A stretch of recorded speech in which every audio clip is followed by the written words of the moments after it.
Magia Sexualis, Sexual Practices for Magical Power, by Paschal, Beverly, Randolph. Chapter 1. Introduction to the Mysteries.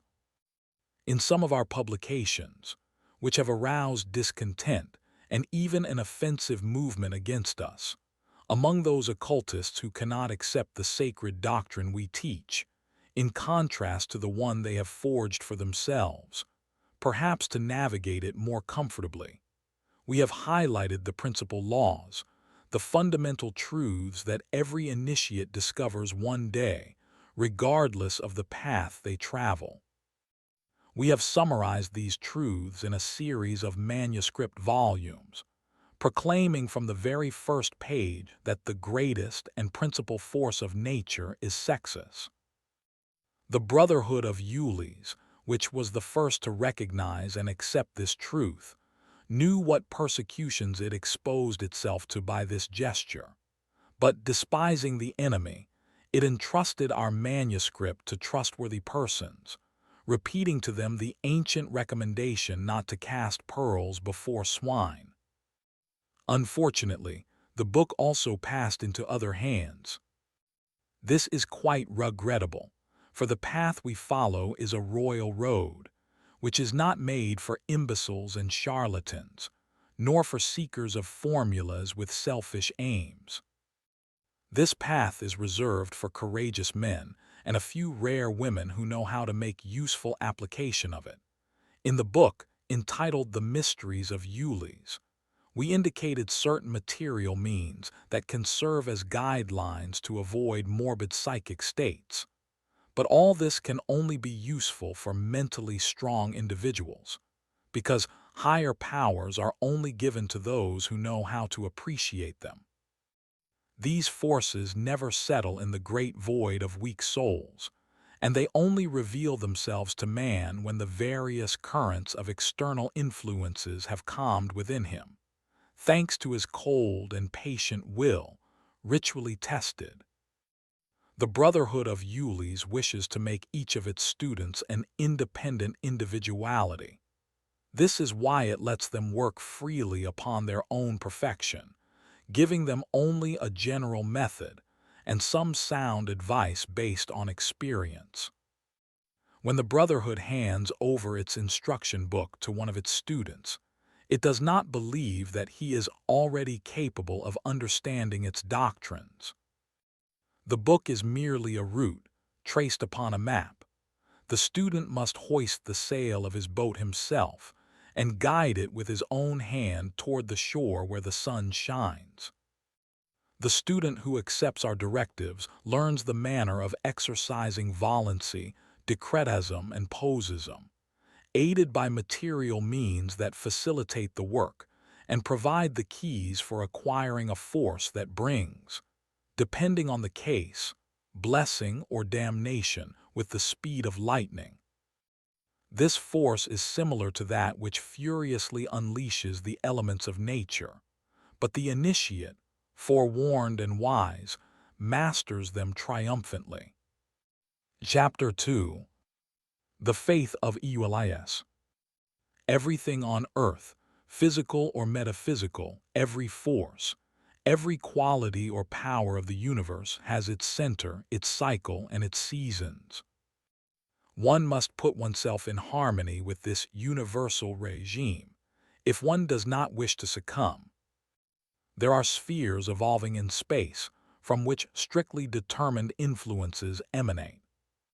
They are inhabited by intelligences, fluidic and solid, and by forces that man can direct and with which he must seek to unite, if he knows the law of relations between matter and spirit. Chance does not exist. In human life, as in the entire universe, every fact or event is the result of causes and rules governing the world since infinite time. This is precisely what makes divination possible. The Brotherhood of Ulysses believes in the great and intelligent presence, in the power and the force, in which the past, the present, and the future are totally reflected. This presence is surrounded by beautiful mental energies, and formidable powers envelop its supreme essence. The Brotherhood of Ulysses believes in the electrical, etheric, and fluidic worlds located behind the boundaries of the material world. Correspondence with these worlds is subject to the laws of nature, and they are discovered near fluidic islands, around which they swim like shells upon the swelling breasts of the azure sea. These worlds are more beautiful, grander, and more mysterious than our broadest earthly horizons.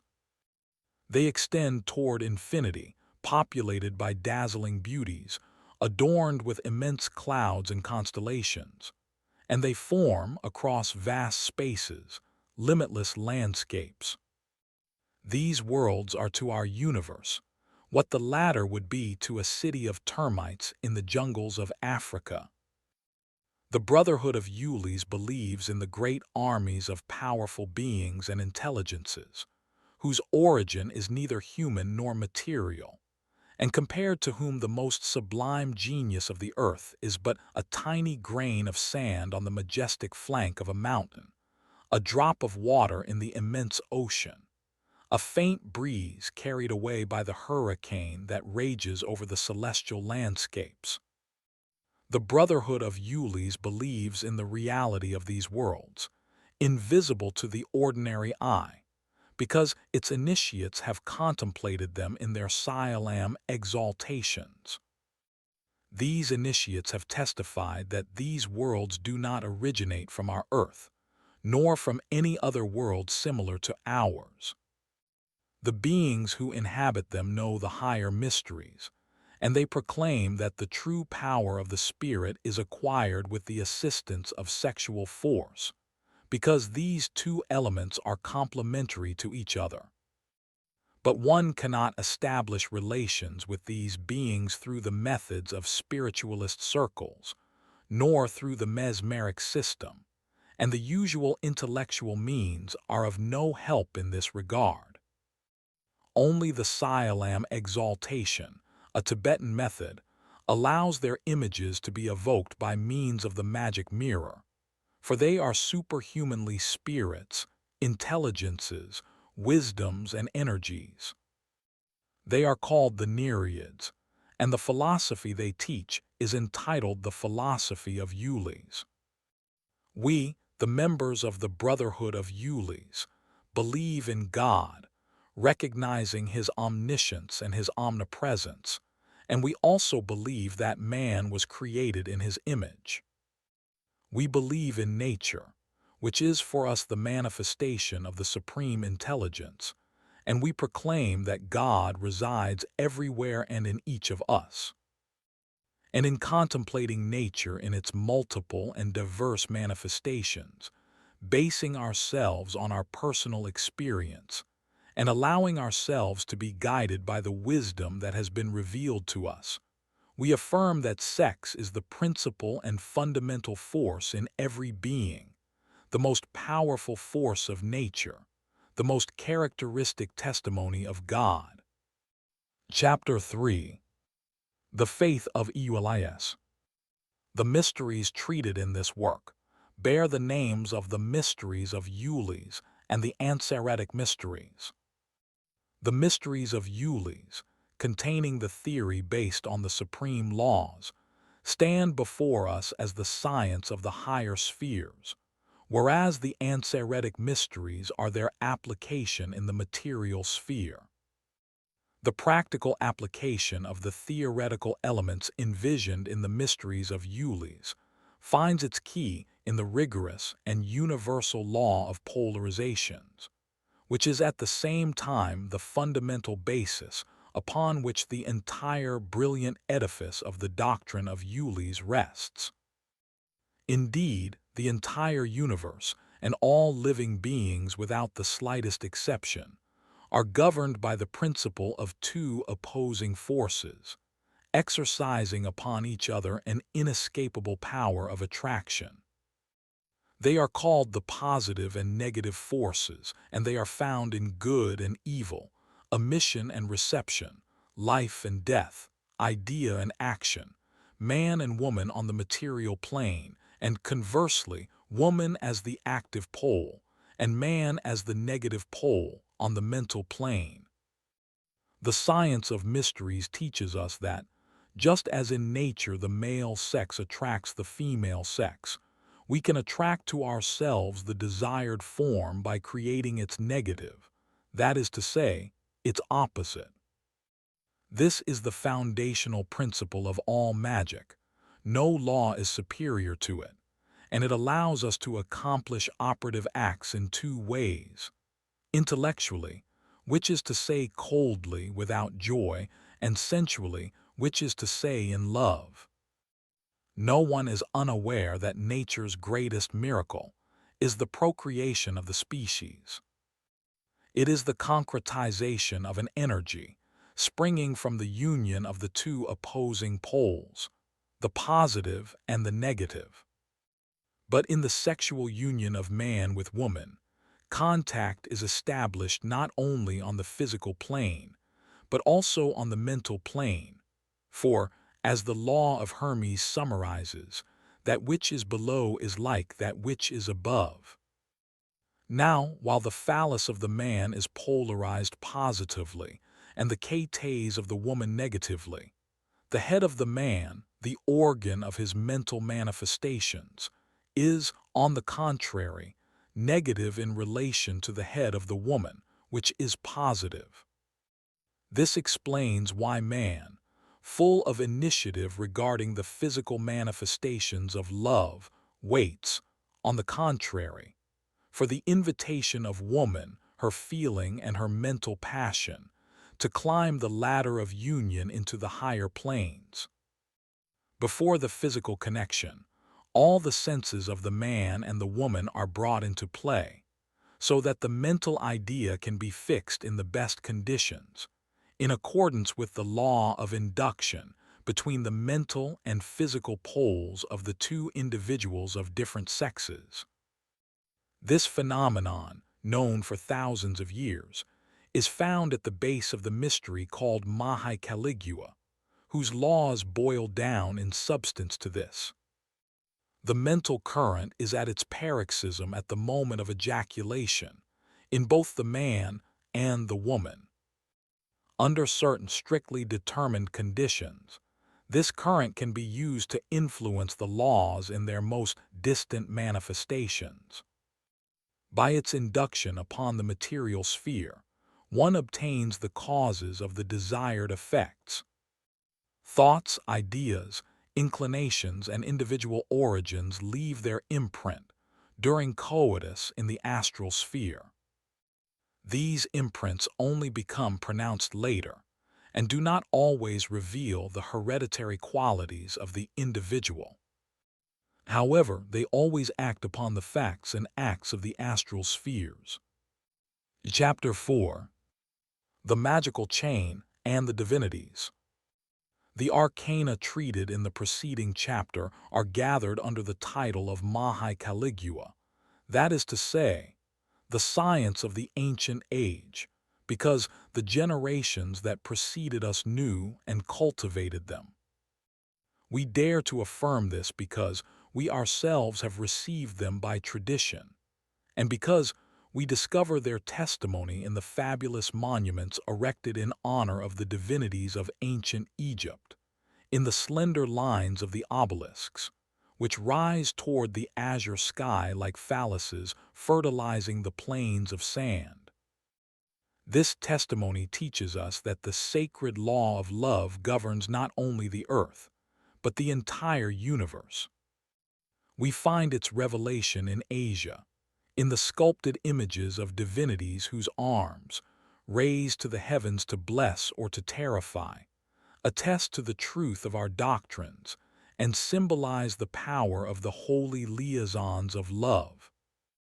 Moreover, whatever one may say, the phallic truth is at the base of all the rituals of secret societies, and the sacred art and holy scriptures of all nations speak of its mystery to those who know how to read them.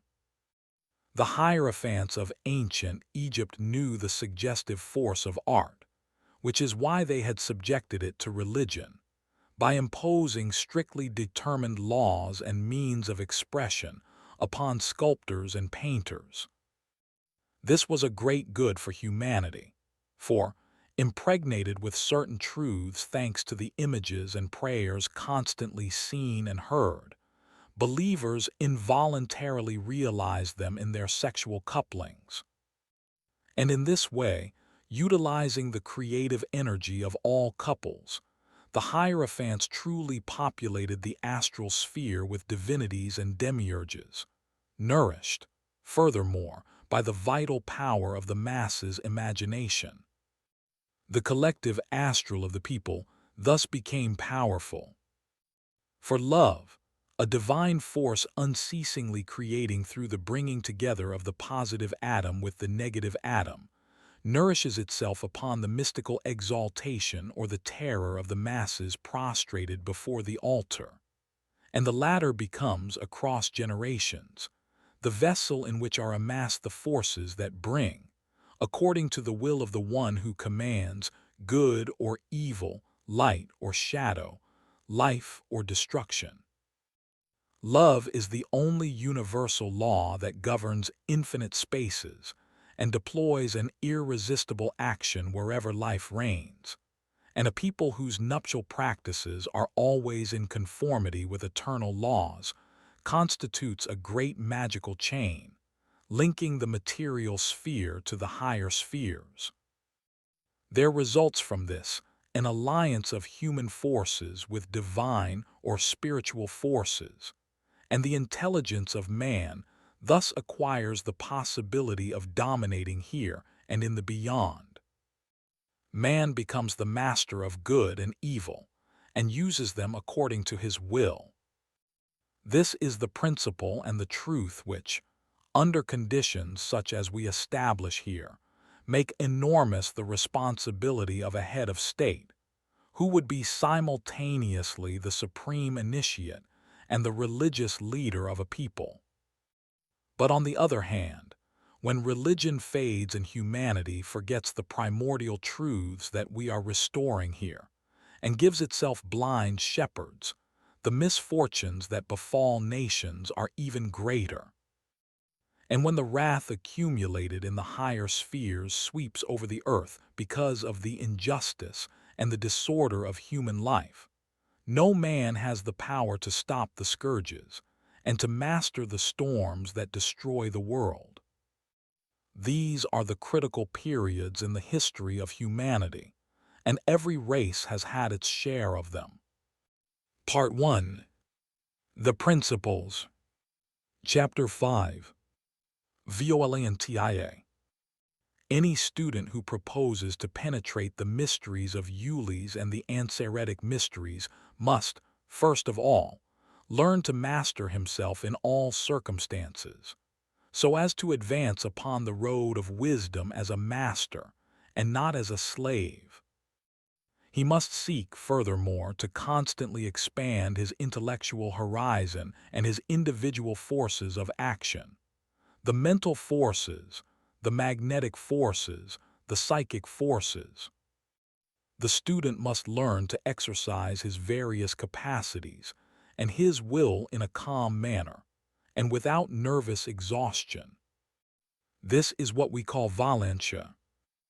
We find an example of this in the irresistible force of lightning, which breaks and burns, but does not grow weary. The student must develop within himself this elemental force, valentia, which is passive, for it obeys the order of the intellect, and cold, for it is free from all passion. This force must be developed and fortified by a mechanical process, so that no emotionality comes to influence the student during the course of the exercise, which must be practiced every day. One will hang upon the wall a white disc with a black center. One will gaze at the black center of this disc for 60 seconds, remaining perfectly motionless. This will also fortify the student's capacity for concentration, as well as his attention. When the prescribed minute has elapsed, One will turn the face, without changing the position of the eyes, toward a white surface, upon which the optical illusion will cause us to see the same disk, but with the colors reversed, the background black, the center white. The illusory vision will disappear a few seconds later and will repeat itself again if one persists in immobility. One must see the disk of the optical illusion 4 times and, later on, 7 times. Once the student becomes familiar with this first exercise, he will repeat it with other disks, colored successively according to the spectrum of the rainbow. He will thus develop these 3 capacities: attention, concentration, and attraction. 5 or 6 months later, if he practices methodically every day, the student will have acquired the capacity to create by calmly staring at a white surface, a mental form which will attract the corresponding astral body. This body will materialize before the student, and communication will be established between the two of them. The same exercise can be done with the help of a magic mirror, in the middle of which a small white disc will be affixed. The desired effect is thus obtained more easily and quickly. A figure suddenly takes shape on the polished surface of the mirror, and this figure looks at you as if to question you. No danger is attached to this kind of phenomenon, but there are students who cannot bear such visions. We advise these students not to persevere and to abandon this first step on the path of magic, for the sensitivity that degenerates into fear is a sign of weakness. Only the strong must and can advance. For a 30-day practice period, we prepare the discs in the following manner. We drive 3 nails into the center of the disc at a distance of 1 inch from one another. The first nail is made of zinc, the second of copper, the third of iron. We wrap the nails with a copper or zinc wire, holding one of its ends in the right hand.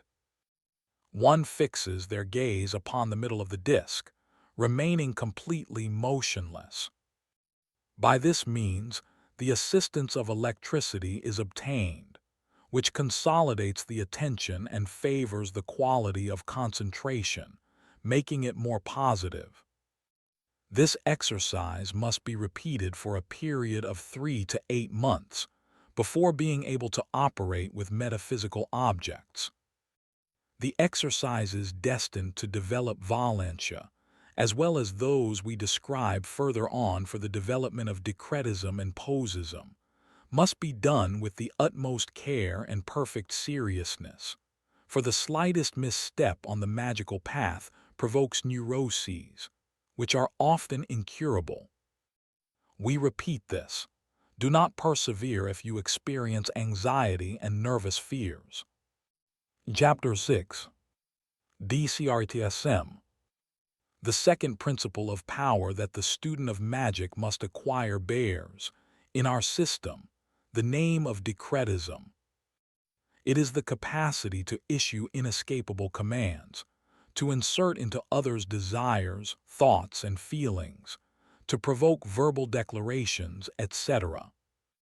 It is also the power to create entities capable of living, moving, appearing, and disappearing, rising, falling, stopping, and flying, just as we command them to do. It is the dictatorial quality, the positive power of the human being, without which one can do no real good, nor any real evil. It is very important that at the moment of decreeing, the imagination of the decreer be absolutely free from any other preoccupation, and that no emotion comes to influence the order, which then takes flight like a flash of lightning, traverses any space whatsoever, and crossing oceans and deserts, alights infallibly upon the designated target. A living being or an inert object. The flight duration of the order, from its point of departure to its point of arrival, does not exceed 3 to 7 seconds. It is the beneficent or malefic energy of the human soul. It is also man's most formidable force, which can be employed for good and for evil. Therein lies its danger. This force is subject to laws of periodicity. The curve it traverses is elliptical, and its nature is magnetic. This explains, among other things, why the emitter of the decrees feels their backlash, in the sense that the good or evil he provokes infallibly falls back upon himself. The evil that a powerful decretist can do is all the greater when his feelings are unclean. This is why we do not admit into our schools individuals who are in the habit of lying, who chatter too much, who frequently indulge in unrealizable projects, and who possess weak or deranged nerves. Moreover, we advise our students to first test their force of decretism upon themselves, and to move on to decretism aimed at others only after a long experience and a true purification of the soul. There are no special exercises capable of developing decretism.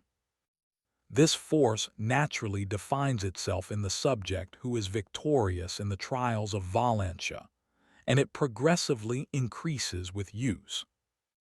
Chapter 7. Posism. The third principle of power developed within themselves by the adepts of our doctrines is posism, that is to say, the realization of the receptive or emitting state by means of the special position of the body and its specific zodiacal orientation, accompanied by an auspicious state of idea and sentiment. It is, in summary, the science of the magic of gesture, very difficult to acquire, but whose results are of the utmost importance. To obtain this power, it is indispensable to first develop attention and the capacities of concentration and abstraction, as well as Valentia and decretism, which were discussed in the preceding chapters. An adept who is an expert in posism, when he wishes to give or receive a blow, a kiss, or a caress, strikes a pose, that is to say, places his body in a specific manner and gives his face the necessary expression by means of the gaze, the nostrils, and the mouth, just as an actor does on stage. He banishes from his mind any preoccupation or imagination foreign to his goal, and awaits the desired manifestation, which is accomplished by virtue of the law that dictates that everything realized upon the higher planes, metaphysical, mental, and etheric, of a being is equally reproduced upon its physical plane, and vice versa. It is easy to understand that the difficulty consists mainly in the total concentration of the mind solely on the desired effect. For what characterizes the habitual human state is precisely the simultaneity of the most diverse thoughts. This is why, in certain lodges, students practice posism for years before giving proof of their capacity in this regard. To practice posism, it is necessary to conform to the following rules. Choose a quiet room for the exercise, where no external noise reaches, and where a stranger never enters. Study before a mirror the position and expression most suitable for the emission or reception of the desired idea. At first, devote no more than 5 minutes to the practice of posism, so as not to contract harmful habits that could arise from fatigue caused by excessive effort. 1 month later, even 1 minute will suffice. Always practice at the same time. For an idea to become posistic, that is to say, capable of being realized following the pose as described above, it must be maintained without a second's respite until it becomes customary to your mental being. This certainly cannot occur during the first few days of practice. Often a few weeks are not even enough, but by persevering, one will certainly succeed. When the desired result is obtained, that is, when the idea that you are posing has become customary to your mental being, within which it is, consequently, realized, its deliverance or its material concretization is achieved instantaneously, and the emitter infallibly knows it. It is difficult to explain to a layman by what precise sensation he will recognize the habituation achieved in the mental sphere. However, the poet knows something of it, for this sensation approximates what one might call the life, within the poet's soul, of imagined landscapes and characters. But it is not necessary to know in advance what this sensation will be. Persevere, and you will know. The principal poses which must be studied are the following. For passive acceptance: kneel, sit on your heels. Bend your arms at a right angle, pressing your elbows to your sides. Slowly bring back the forearm without moving the elbows until you touch your shoulders with the backs of your hands. The fingers should be slightly rounded, so that their tips are all on the same plane. Tilt the torso slightly backward and remain motionless, observing all the general instructions given up. Pose of active passions. Squat on the ground, leaning slightly forward. Extend your arms, slightly bent at the elbows, and imitate an eagle's claw with your hands, palms facing forward. As a theme for the exercise, you may choose anger, initially personal with a chosen subject, then personal without a subject. Later, you will pose general anger with a chosen subject, and finally abstract anger without a subject. Each of these themes must be studied separately, for a period of at least 1 month. It is at the end of this entire series of exercises that one will know what pure anger is, and how it partakes of the nature of the storm. This knowledge is highly important for the occultist, who seeks to penetrate the essence of cosmic elements, with a view to discovering their laws and life within human beings. Still later, one will repeat the same exercises to know the essence, more distant from us, of abstract goodness, which has nothing in common with our charity. And after all this, one will attempt to penetrate the truth of love. When one knows all these things, one will attempt, still following the same method, to know justice. He who knows justice will have acquired enormously on the path of evolution, for he will hold the key to the equilibrium upon which all the static and dynamic laws of life rest. The primordial and derived knowledge that one acquires by submitting to the regimen of our methods is entirely different from that given by books, for it places the student within the very essence of things, whereas books teach him only the relationships between postulated ideas. Cerebral study confers the memory of words and teaches the art of juggling them, but our methods, which rest upon the ancient wisdom of Africa and Asia, bring the true knowledge of what is. For active emission, sit on the ground, legs crossed beneath you. Extend the arms forward, palms facing the earth. From the shoulder to the tips of the fingers, your arms must form a single straight line. For passive emission, sit as before or stand, placing the right foot 1 pace forward. Slowly spread your arms, bending them slightly at the elbows, and shaping your hands like 2 vases capable of holding a globe. Raise your arms, without altering the shape given to the hands in any way, up to 45 degrees above shoulder level. Aspiration. Lie down on a flat surface facing the ceiling.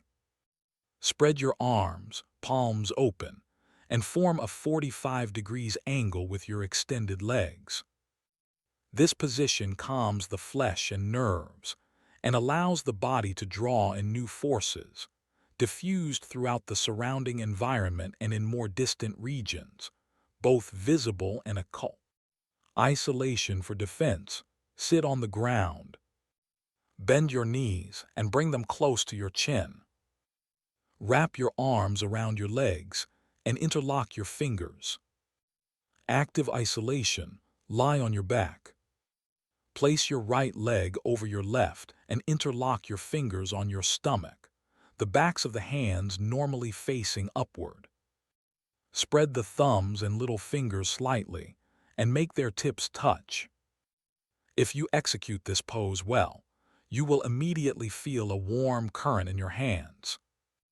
Passive positions are intended, for the most part, for operations whose goal is the acceptance of a force.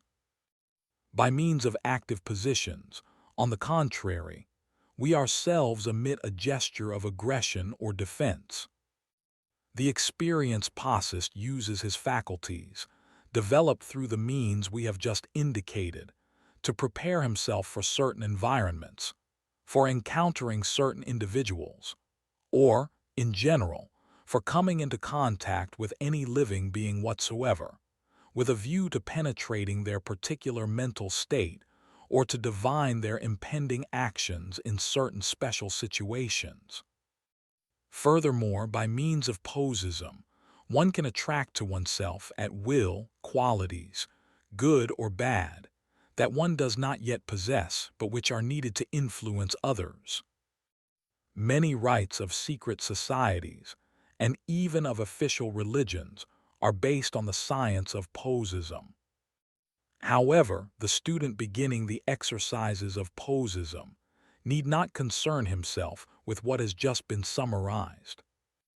We ourselves aim only at the goals inherent to our work, and we provide these notes purely for informational purposes. We recommend that students not forget that posism is not merely a gesture of the body, which would be limited to just that. The gesture alone would be nothing if it did not elicit a corresponding mental state. Every gesture creates a thought, and every thought is an influence. But one must still understand the essential difference that separates thought from word. The word is anemic, thought is full of blood. The word has a dull resonance, thought vibrates like metal. The word is a motionless image, thought is a dynamic being. The gesture elicits a thought, which acts even before it is clothed in words. Posism elicits thought and not the word. Chapter 8. Tiruclarism. Decretism, or the power of evocation, which allows one to correspond with the absent, the dead, and invisible entities, is very difficult to exercise. The night lends itself best to this kind of operation, owing to its relative calm, but it requires several months of patience, and sometimes even years, to acquire sufficient capability in this regard. To beginners, we offer the following advice. Fix an image or a flash of light in your mind, and do not allow yourself to be distracted from it. Concentrate your attention on this image or this light, and defend yourself firmly against any other image, and against any phantom that might seek to capture your mind at this moment. It will be impossible for you to practice high magic if you do not first develop, and subsequently strengthen within yourself, the royal faculty of decretism, which will make you master of your mind. The common man is the slave of the shreds of images and thoughts that pass in a chaotic throng through his unorganized brain. Be the lord of your faculties, acquired or reorganized by yourself, and you will then, and only then, be able to evoke the hierarchies that preside over and personify the great human qualities: science, wisdom, loyalty, frankness, courage, clemency, justice, logic, poetry, and magic. These are reflected in the different branches of human knowledge. Geometry, hygiene, dialectics, psychology, and philosophy, war, medicine, jurisprudence, music, astronomy, and astrology, love, voluptuousness, and friendship. Human qualities form, within infinite spaces, distinct societies, fraternities, or nations.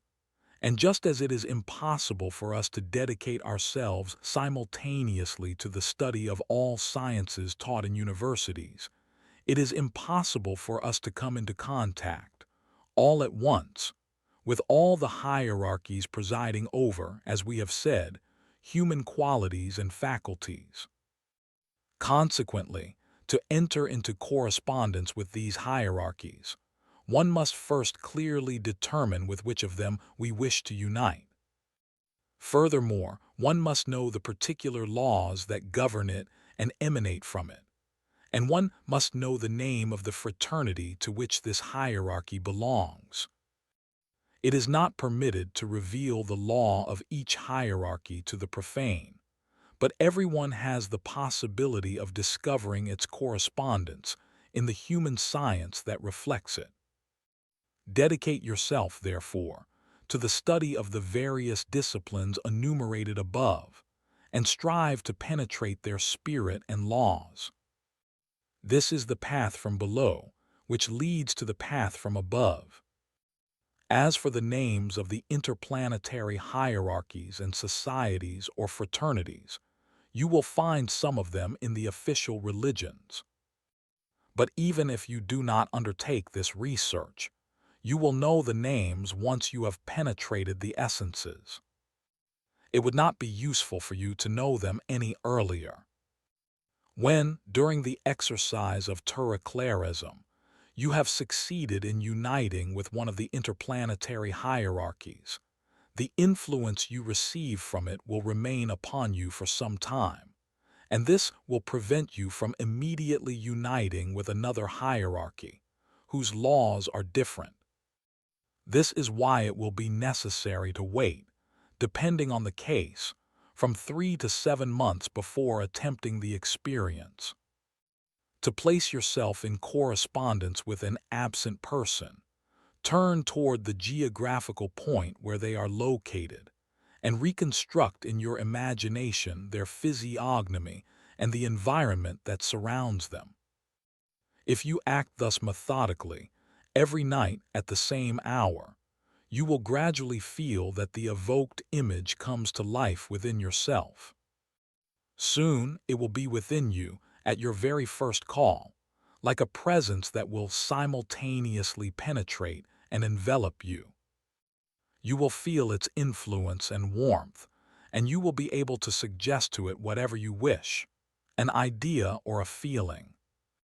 But persevere further, until the person you imagine during the exercise of decretism immediately detaches themselves from you and appears before you, at first transparent, then, little by little, alive and as if in flesh and blood.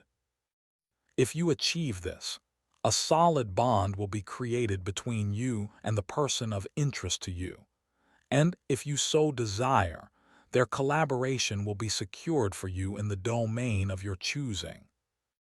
If you are an artisan of the great work, if you participate in the reconstruction of the visible and invisible world according to the law of the great chief, you will only desire magical correspondence with another human being for a purpose useful to the sacred task. In this case, the higher entities will come to your aid more easily, and they will favor your occult liaison with the desired collaborator. They will help you to infuse him with the qualities he lacks, to open before him the horizons of which he is unaware, and to give him the courage and energy he is missing. However, do not be surprised if he experiences the gifts that you pass to him from yourself, or that you draw to him from the corresponding hierarchies, as personal revelations. And above all, do not be grieved if, instead of the gratitude and love you desire, he shows you, on the contrary, disgust or even hatred.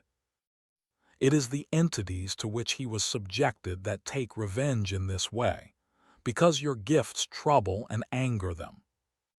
But have patience and send thoughts charged with love to the one you have chosen, so that your good feelings act like beneficial rain, which makes the seed germinate and the plant grow to the glory of God. You will reap your share of joy later on. If you wish to enter into correspondence with an absent person for a personal or selfish purpose, and consequently, the higher forces are slow to come to your aid, for you are thereby distracting them from their usual occupations, you will need a greater and longer patience to obtain the desired result. However, by persevering, you will succeed all the same, for man can master and subjugate the interplanetary forces, even if his goals are vile. Therein lies the grave responsibility of the human being, and the reason that guided the initiates when they enveloped their special knowledge in a thick veil of mystery. If today we reveal the secrets, it is because the hour of the light is near. The force which must conquer is close to us. Part 2. Magic. Chapter 9. Astrology, perfumes, colors, and sounds. In the preceding chapters, we have pointed out the mental exercises to which the student must, first of all, devote himself, if he wishes the rest of our teaching to be truly profitable to him on the ascending path of individual perfection. We have said that one must learn valentia, that is to say, acquire the capacity for the tranquil emission of a mental force toward the chosen goal. From this principle, generally symbolized by the letter A, one passes to decretism, that is to say, one develops within oneself the capacity to emanate peremptory orders, quietly and surely, without the slightest doubt as to obtaining the desired effect. One then passes to the sign S, which symbolizes posism, that is to say, the combination of rules concerning the body and the mind, which allows the creation of forms and states, and whose symbolism is found in Freemasonry under the signs V and O. Finally, one devotes oneself to terraclarism, that is, the evocation of the forms of living beings and immaterial essences, symbolized by names. If the student has acquired sufficient skill in these preliminary exercises, he should be able to realize all his projects. But let him beware of the diverse and innumerable emotions that will assail him at the moment when the influence he emanates is at its strongest. It is nature defending itself in this way against the one who seeks to free himself from it. Do not be discouraged, you who open the door to the temple of infinite wisdom. The man who knows how to use his means triumphs over nature. 1. Astrology. In astrology, as in sexual magic, the moon, this second principal planet of our system, is certainly the most important factor. One must therefore take this into account. The moon, a female planet, favors feminine power. When the moon is in its waxing phase, its feminine form increases proportionally. This is the propitious period for the magical actions of the woman, for the streams of lunar vibrations are then favorable to her. For the man, this period is good for passive operations of acceptance, as well as for the correction of his acquired or developed faculties. When the moon wanes, the period is propitious for the active operation of the man, for the projection of influence upon others, for commanding, for modifying the vault or charging it with an aggressive force. The variations of the moon's magnetic flow are at their maximum between the 28th and the 1st day of the lunar revolution. They are at their minimum, being negative or feminine, between the 14th and 15th days of this cycle. During the masculine period of the lunar month, one can operate actively while additionally benefiting from the influence of masculine planets. During the feminine periods, the second and third quarters, one should devote oneself to passive actions. To determine the potential of a person's force, according to their individual horoscope, one makes the algebraic addition of the strengths and weaknesses of the planets found in their natal chart. One thus obtains, for each of the 7 planets of our system, a number indicating its force of influence over the person in question. This number can be advantageously employed for the preparation of the individual perfume, color, and melody, which are of great assistance for the realization of personal aims, as well as for magical operations of a broader scope. 2. COLORS. To find a person's individual color, the color that synthesizes an era, or the color that favors the execution of a specific magical operation, one must first proceed to study the horoscopic relationships of all planetary forces, in accordance with Table A. For each of the planets in the properly cast horoscope, one will specify the strengths and weaknesses. One will add the positive and negative values and establish the balance, which is the final sum, for each planet separately. One will prepare a disk 2 feet in diameter and divide its circumference into as many equal parts as there are units in the total sum of the balances found for each planet. One will divide the disk into that many equal sectors. For each of the planets, one will take a number of sectors equal to the figure of its balance, established according to Table A. Balances resulting in 0 or a negative value will, of course, be discarded.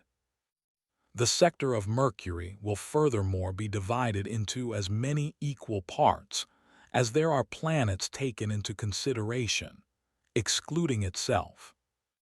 The sector of each planet will be painted in its characteristic color. One will repeat these same colors, and in the same order in the subdivisions of Mercury's sector. The disk thus prepared will be fixed on a rotating axis and spun rapidly, so as to obtain the illusion of a single color. This color will be the one sought after. A faithful copy of it will be made. We suppose that, after establishing a natal horoscope and consulting Table A, we have found the following relationships. We then divide our disk into 159 equal sectors, and, in accordance with the balances found, we take respectively 20 sectors for the Sun, 7 sectors for the Moon, 40 sectors for Mercury, 42 for Venus, 30 for Mars, 20 for Jupiter. Saturn will have no sector on the disk, since its balance is negative.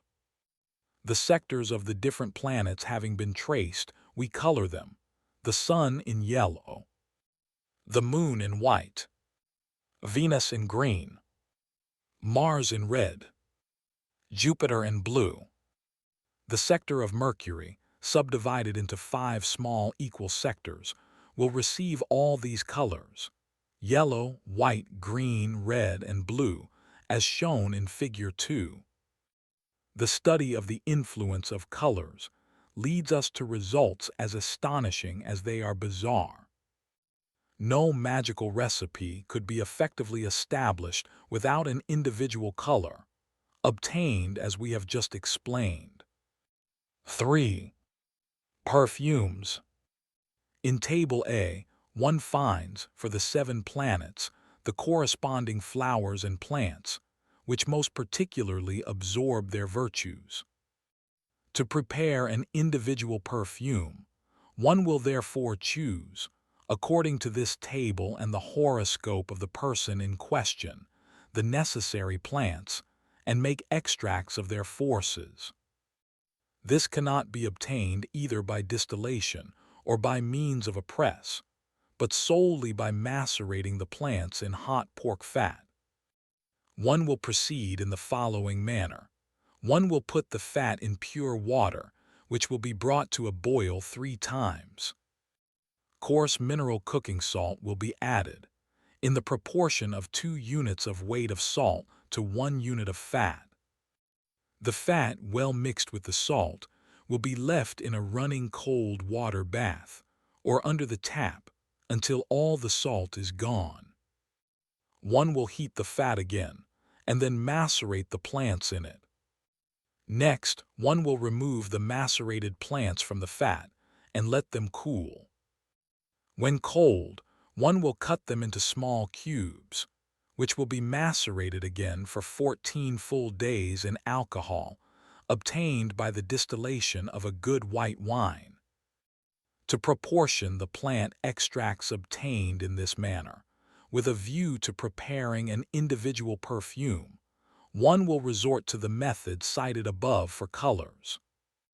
With the data from the example illustrated above, one will have Sun 20 parts, Moon 7 parts, Venus 42 parts, Mars 30 parts, Jupiter 20 parts, Mercury being composed of 45 of Sun, 45 of Moon, 45 of Venus, 45 of Mars, 45 of Jupiter. A person's individual color, found according to the method we recommend, optically expresses the synthesis of their character. We have stated that one can also obtain the characteristic color of a mental state. To do this, one must establish the proportional value of the occult forces that concentrate and attract the influences necessary for this purpose. The same horoscopic procedure will assist us in this, and once we have found the desired color, we will surround ourselves with it for the magical operation to be performed, in the form of lighting and painted decor. We will do the same for the perfume, which must reinforce the beneficial effect of the color. For an individual perfume intended for a woman, one must add to the mixture of essences the flower extract of Chenopodium vulvaria, in the proportion of 2 grams of Chenopodium to 10 grams of the prepared mixture. For a man's perfume, one will take Castanea sourdan in the same proportions. Individual perfumes, prepared according to our methods, are highly effective for the practice of posism. They will also be used, in combination with the influence of color, to charge the volt, or any other material whatsoever, with the force favorable to occult correspondence with a living person, or with a spiritual entity or hierarchy.